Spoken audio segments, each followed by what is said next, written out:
নমস্কাৰ, মই গীতাশ্ৰী। আজি আহিছোঁ আমাৰ ঘৰৰ ওচৰতে হৈ থকা ভাওনা সমাৰোহলৈ।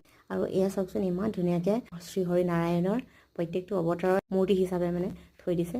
আহি পাই দেখিছোঁ, তেতিয়া ভাওনা আৰম্ভ হোৱাই নাই, হ'বলৈ লৈছেহে। ভাইটি আৰু মই এয়া দেখি চকী দেখি অবাক হৈছোঁ যে ইমানেই ধুনীয়াকৈ সন্মুখত চিট পাই গৈছোঁ আৰু কি লাগে আৰু।